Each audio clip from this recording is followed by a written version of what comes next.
식품위생학 제2주차 1차시 강의를 시작하겠습니다. 자, 지난 시간에 봤던 슬라이드죠. 바이러스 이야기를 지난 시간에 하다가 강의가 중단이 되었는데요. 오늘 나머지 부분을 계속 살펴보도록 하겠습니다. 지난 시간에 살펴봤듯이 바이러스는 RNA 또는 DNA와 그 핵산을 둘러싸고 있는 단백질 껍질로만 이루어져 가지고 있다. 그래서 단독으로는 생명 활동을 수행하지 못하지만 숙주가 되는 세포 속에 들어가서 숙주의 대사계를 이용해서 자신과 똑같은 후손을 만들어내는 그런 특성을 가지고 있다. 자, 그래서 지난 시간에 봤던 그림이죠. 이 세균 세포에 기생하는 박테리오 파지인데 말이죠. 자, 요게 지금 밑에 둥그런 게 세균 세포고 그게 로켓같이 생긴 것이 바로 세균 바이러스, 즉 박테리오 파지입니다. 이 세균 바이러스가 세균 세포의 표면에 부착해 가지고는 자신의 핵산을 세균 세포 내부에 주입을 합니다. 그래가지고 이 세균 세포의 대사계를 이용해서 자신의 핵산도 잔뜩 만들고 단백질 껍질도 잔뜩 만들어서 이것을 조립해서 마침내 세균 세포를 깨트리고 자손들이 방출되어 나오는 이런 생활한을 가지고 있다고 살펴보고 했습니다. 자, 그러면은 요사이 전 세계를 공포의 도로가니로 몰아넣고 있는 우한폐렴의 원인 코로나 바이러스에 대해서 지금부터 잠시 살펴보도록 하겠습니다. 코로나 바이러스는 1937년 호흡기 질환을 앓던 닭에서 처음 발견되었다고 합니다. 이 바이러스는 외피 주변을 감싸고 있는 수많은 돌기들이 돌출되어 있는 모양이 마치 왕관을 닮았다. 그래서 왕관이라는 라틴어로 코로나라고 하는 이름이 붙여졌다고 합니다. 그래서 이후에도 이렇게 왕관 모양으로 생긴 바이러스들이 닭이나 칠면조 같은 가금류, 그리고 또 개, 소, 고양이, 말, 쥐 같은 네발짐승에서도 차례대로 발견이 되었고요. 사람에게도 1960년에 감기 환자의 시료에서 코로나 바이러스가 처음 발견되었다고 합니다. 자, 2003년에는 전 세계적으로 약 800명 가까운 사망자를 냈던 사스, 바로 중증 급성 호흡기 증후군인데, 그리고 또 메르스, 이런 것들이 바로 코로나 바이러스의 한 종류들이었습니다. 자, 2003년에 중국에서 발생한 사스의 원인이 코로나 바이러스로 밝혀졌을 때 사람들은 굉장히 의외라고 생각을 했습니다.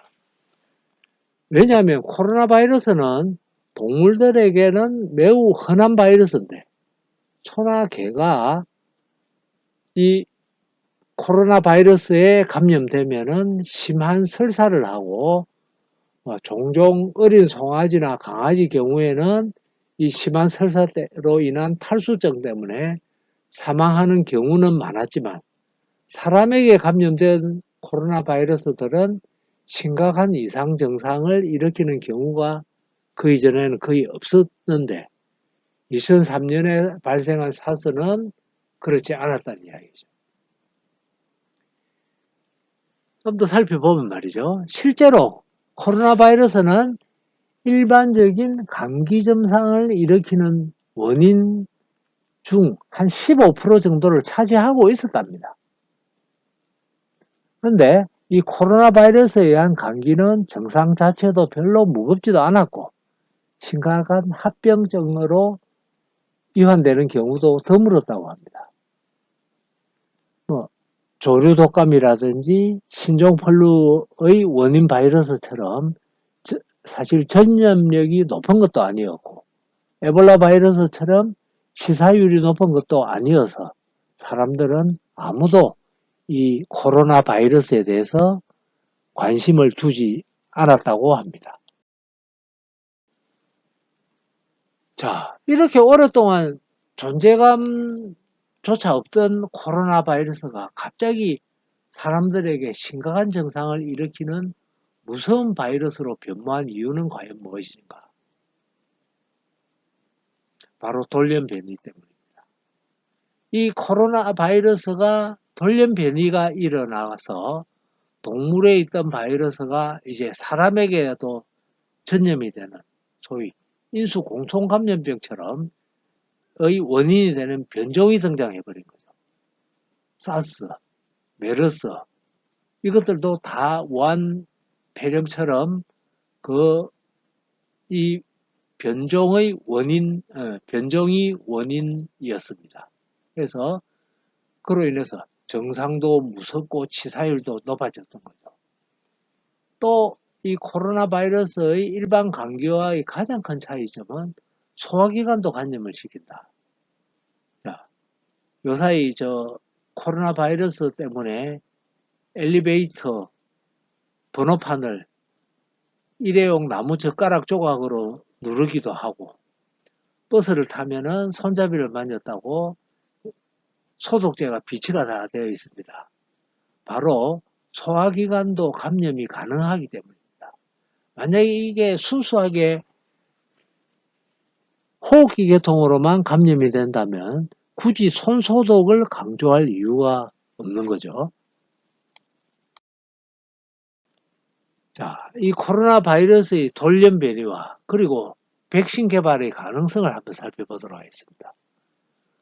보통 모든 생명체는 유전 물질로 DNA를 가지고 있지만 바이러스 경우에는 이 DNA로 기인해서 만들어진 RNA를 유전 물질로 가지고 있는 것들도 있습니다.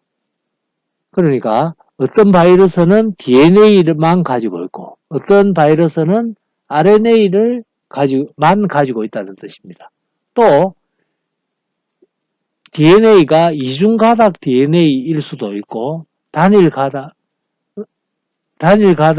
DNA나 단일 가닥의 RNA를 가지고 있을 수도 있습니다.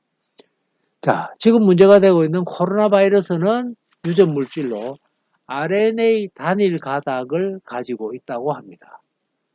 일반적으로 DNA가 RNA에 비해서 안정성이 있기 때문에 변이가 적게 일어난다고 합니다.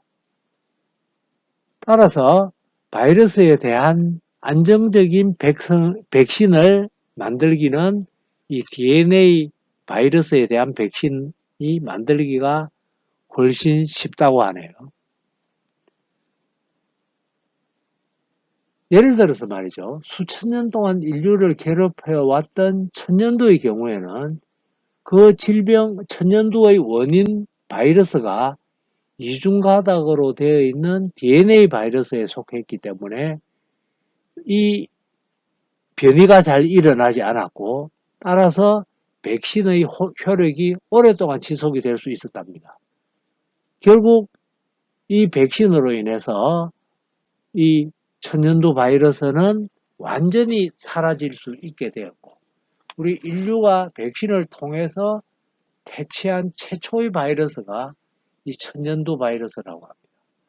지금 기성세대들은 어깨에 소위 불주사 자국이라고 해서 볼록한 부분을 가지고 있는데 이게 어릴 때 맞았던 천년두 바이러스 예방 백신의 흔적입니다. 접종 흔적.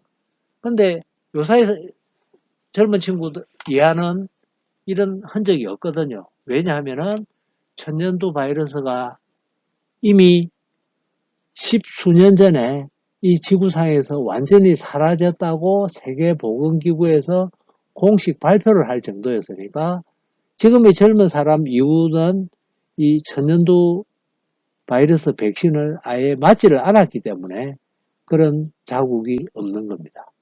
자, 다시 코로나로 되돌아가세요.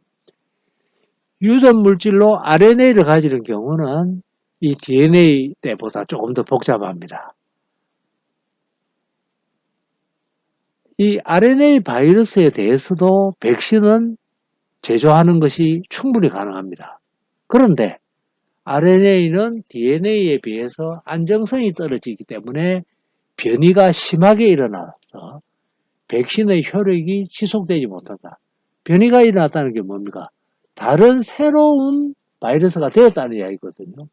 A라고 하는 바이러스에 대해서 백신을 만들어 개발을 했는데 막상 사용하려고 하니까 이미 바이러스는 B라고 하는 바이러스로 변이가 일어났습니다. 바뀌어버렸다는 이야기입니다. 그러면 A라고 하는 바이러스에 대해서 개발한 백신은 이제 바뀌어버린 B에 대해서는 아무 효력이 없는 거죠. 예를 들자면 계절성 독감 원인인 인플루엔자 바이러스는 RNA 유전 물질을 가지고 있습니다. 변이가 자주 일어납니다. 그러다 보니까 매년 노약자들은 독감 바이러스 예방접종을 매년 받아야 되는 이유가 그것 때문입니다. 해마다 이 바이러스가 계속 바뀌어가고 있기 때문에 해마다 독감 예방주사를 또 다른 백신으로 되어 있는 예방주사를 맞아야 되는 거죠. 그런데 앞서 그 천연두 바이러스는 어땠냐면은 변이가 일어나지 않는 구조였기 때문에 한번 백신을 맞으면은 영원히 이 천연두에는 사람이 감염이 되지가 않다 보니까 더 이상 추가적으로 맞을 필요가 없었던 겁니다. 어쨌든 코로나 바이러스는 RNA 유전 물질로 RNA를 가지고 있기 때문에 쉽게 변이가 일어나서 설령 백신이 개발되더라도 그 효과를 오래 장담할 수가 없다는 이런 문제점이 있습니다. 자, 감염 경로가 주로 비말 감염으로 알려져 있습니다. 비말이 뭐냐면은 나르는 작은 물방울이라는 뜻입니다. 감염자가 재채기를 하면은 수많은 물방울, 보통 보면은 기침 한 번을 하면은 약 3,000개 정도의 비말이 전방 2m 이내로 분사가 된다고 합니다. 그래서 이 비말 속에 바이러스가 생존해 가지고 있을 텐데 말이죠. 코로나 바이러스는 비말 속에서는 3시간인데 이 지금 우한 폐렴을 일으키는 코로나 바이러스, 변종 바이러스는 비말 속에서 24시간까지도 생존이 가능하다고 지금 추정이 되고 있습니다. 그래서 이 감염자로부터 비말 감염을 피하려고 하면은 감염자로부터는 2m 이상 떨어져 있어야 되고 마스크를 끼워야 된다. 그렇게 지금 이야기들을 하고 있습니다. 이 코로나 바이러스 말고도 비말 감염으로 전염되는 대표적인 질환이 독감, 백일해를 들 수 있다고 합니다. 공기 감염 이야기도 나오고 있는데 말이죠.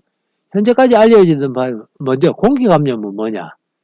비말 핵이라고 하는 바이러스 입자가 공기 속에 떠다니다가 다른 사람에게 흡입되어 발생하는 것을 공기 감염이라고 하는데 바로 비말 속에 섞여 나온 바이러스가 이 비말은 날아다니는 작은 물방울이다 보니까 공기 속에서 쉽게 수분이 증발해버리고 바이러스 입자만 날아다니게 되죠.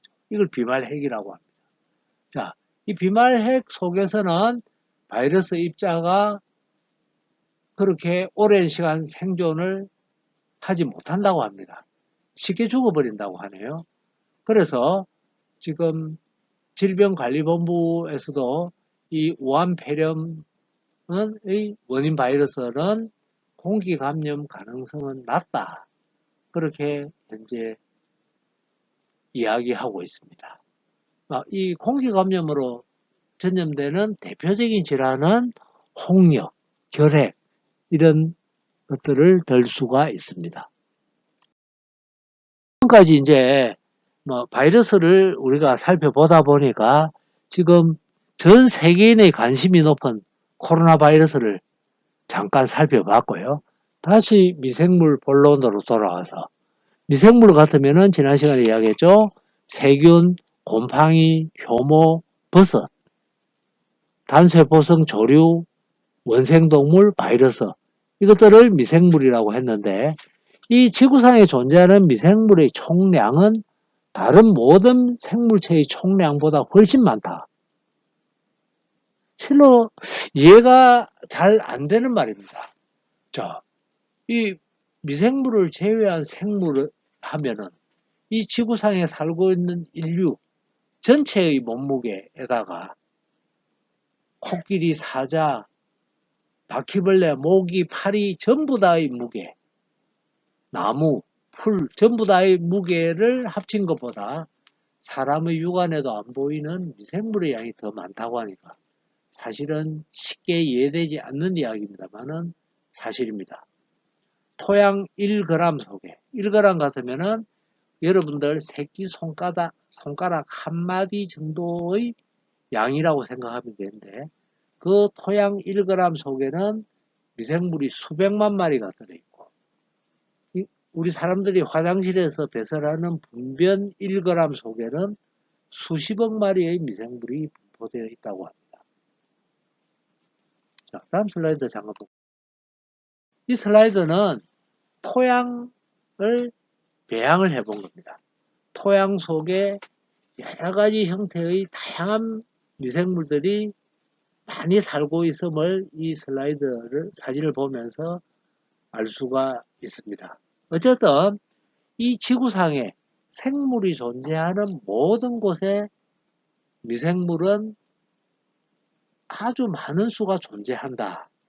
이렇게 생각을 하시고 이렇게 모든 곳에 미생물이 존재하는 만큼 그만큼 식품에 오마올 가능성도 그만큼 크다. 이렇게 생각을 하시기 바랍니다. 이 미생물의 역할을 살펴보면은 지구상에서 유기물을 분해해서 무기물화시키는 생물의 사체, 분비물 같은 유기물을 분해해서 무기물, 즉 토양 구성 성분으로 변모시키는 지구의 청소부 역할을 미생물이 하고 있고 생태계 내에서는 광합성 같은 것을 통해서 먹이 사슬의 1차 생산자 역할을 합니다. 다른 생물에게 먹이로 되는 그런 1차 생산자 역할을 하고 또 발효 양조식품을 생산하고 항생물질을 만드는 같은 이런 우리 인간에게 유익한 역할을 하는 미생물들이 절대 다수를 차지하고 있고요. 또 미생물들이 식품의 부패의 원인이 되고 동식물체에는 질병을 일으키는 원인이 되는 것들도 또 있기 때문에 미생물은 우리 인간에게 아주 유익하게 작용하는 놈과 고약하게 작용하는 놈 크게 두 가지로 대별될 수 있다. 이렇게 생각을 하시면 되겠습니다. 지금까지는 포괄적인 미생물의 세계를 살펴봤다면 이제는 좀 구체적인 미생물을 살펴보도록 하겠습니다. 자, 이번 슬라이드에 영양세포와 포자라는 제목이 나왔는데요. 먼저 영양세포라고 하는 것이 무엇이냐면은 세포 주변으로부터 영양분을 흡수해서 이 영양분을 분열 정식에 활용하고 있는, 즉 살아있는 세포를 이야기합니다. 살아가고 있는, 생명활동을 하고 있는 세포를 영양세포라고 합니다. 그런데 이 포자라고 하는 것은 또 뭐냐면은 영양세포가 주변 환경이 살아가기에 불리하게 나쁘게 바뀌었을 때 살아남기 위한 수단으로 포자로 바꿀 수 있는 미생물이 있는데 이 포자는 지금 대사적 휴면체란 말을 썼거든요. 대사적 휴면체가 뭐냐? 물질 대사를 중단을 했다. 즉 영양분이 필요 없다는 이야기입니다. 그냥 영양분을 이용한 생명 활동을 하지 않고 그냥 생명 현상 자체만 간직한 채로 가만히 있는 상태의 것을 포자라고 합니다. 과학자들이 자 영양세포는 보십시오. 60도에서 내지 70도에서 5 내지 10분만 가열하면 사멸을 한다고 했잖아요. 그죠? 근데 이 포자는 100도씨 이상으로 장시간 가열해야 비로소 사멸한다고 합니다. 그리고 악조건에 견딜 수 있는 내구체입니다. 미국의 과학자들이 뜨거운 사막의 모래 속에 포자가루를 보관해 뒀다가 수시로 이제 끄집어내어서 살아있는가 죽어있는가를 조사를 했는데 현재까지의 보고에 의하면은 90년이 지났는데도 아직 살아있더라 하는 보고까지를 제가 본 적이 있습니다. 이 정도로 포자는 강인한 생명력을 간직하고 있는 것입니다. 100도 이상 가열을 도 장시간 해야 비로소 사멸이 가능한 게 포자입니다. 첫 시간에 제가 순대 이야기를 했는데 순대를 뜨거운 스팀으로 4시간 내지 5시간 이상을 가열해도 식중독 사고가 일어날 수 있는 이유가 바로 이 열에 대한 내성이 강한 포자 때문이었습니다. 자, 이번에는 영양세포가 포자로 바뀌는 것을 한번 살펴볼게요. 조금 전에도 영양세포가 살아가기에 주변 환경이 열악해지면 포자로 바뀔 수 있다고 했고요. 이 바뀐 포자는 다시 주변 환경이 좋아지면 호전이 되면은 활성화된 다음에 마치 식물의 씨앗에서 싹이 돋아 나오듯이 발화 과정을 거쳐서 영양세포로 되돌아가게 됩니다. 마치 꽃이 이렇게 피고 커 나가다가 가을에 서리가 내려서 살기 적절하지 않은 환경이 되면은 씨앗을 남기고 시들어 죽어버립니다. 이 씨앗은 우리 그냥 책상 서랍 속에 편지봉투에 담아서 그대로 보관만 해두면 되죠. 근데 꽃은 어떻습니까? 이 식물은 식물 상태로 생명을 유지하기 위해서는 물도 있어야 하고 태양 광선도 쬐야 하고 그리고 영양분도 있어야 되잖아요. 근데 씨앗은 어떻습니까? 편지 봉투에 담아서 서랍 속에 수년간 둬도 그대로 생명 현상만 간직하고 있다가 생명만 간직하고 그대로 가만히 있다가 봄에 따뜻할 때 토양에 들어가면은 다시 발화해서 싹을 틔우지 않습니까? 미생물도 영양세포와 포자의 관계가 이 식물계에서 일어나는 일과 똑같다고 생각을 하시면 되겠습니다.